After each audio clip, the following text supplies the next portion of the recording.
Camera number 308 of 365 is the Canon EOS 50E.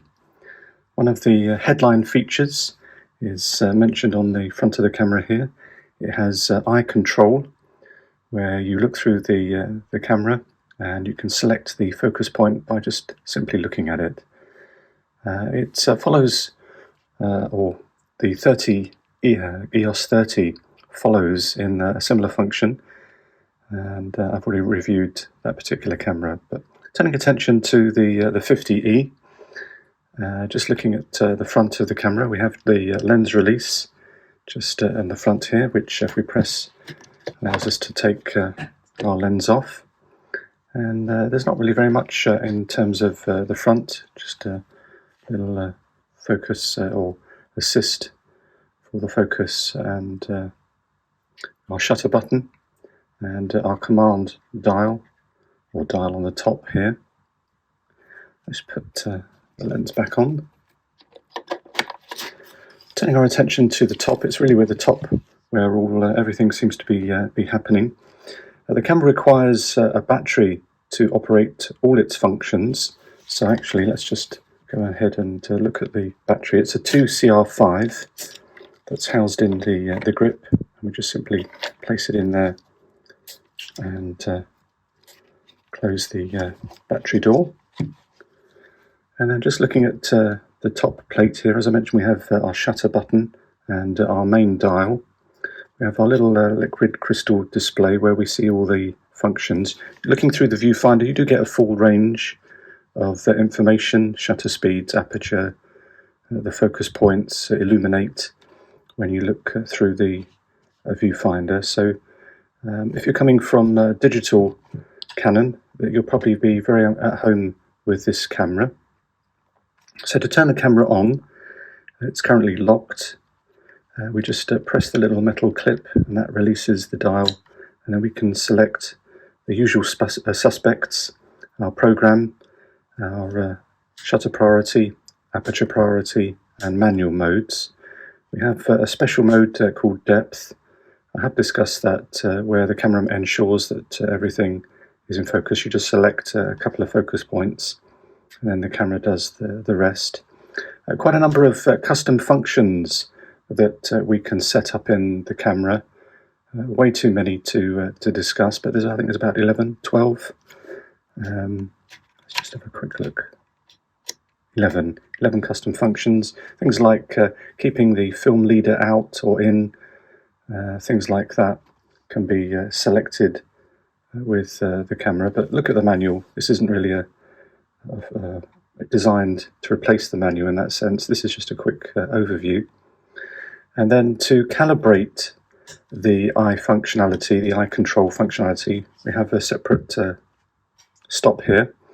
And basically you look at the flashing point, you hold the shutter button down, the camera responds, and then you go through a process of just calibrating the 3 focus points. Do the same with the vertical orientation, and then you're good to go. Yes, it does work. It isn't super fast, but it's certainly usable in this modern day and age.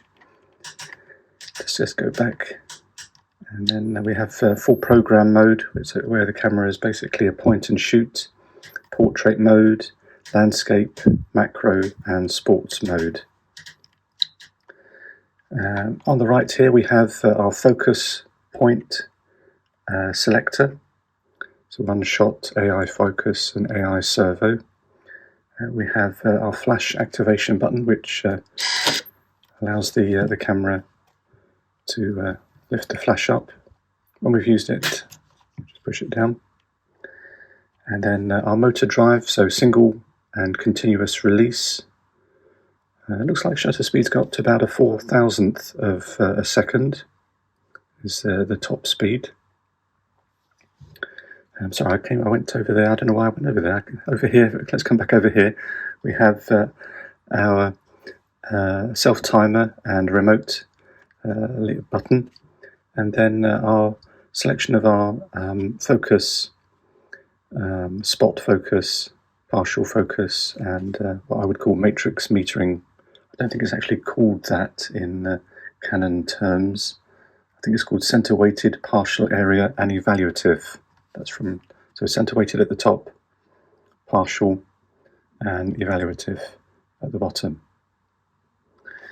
Over the right hand side, coming down to the back of the camera, we have, so I'm having to flick through the manual here.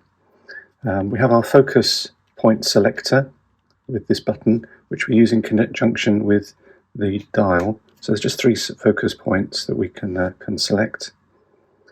And then our custom functions are turned on or off with this button. So when we turn that to our custom function, we can select the function with that.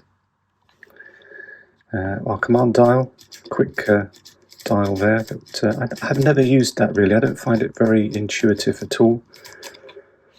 Our mid-roll rewind, and then we can choose ISO, our own, even though it's DX coding, auto exposure bracketing, red eye reduction, exposure compensation, multiple, what do we call them? Multiple images. Sorry, I went completely blank then.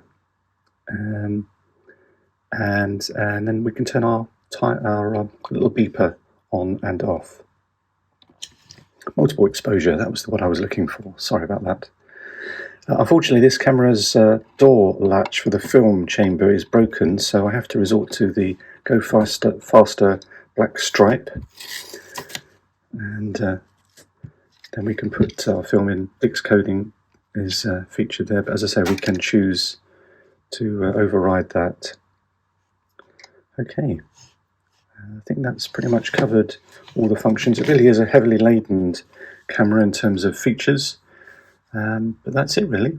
A very quick overview of the Canon EOS 50E, and that has been camera number 308.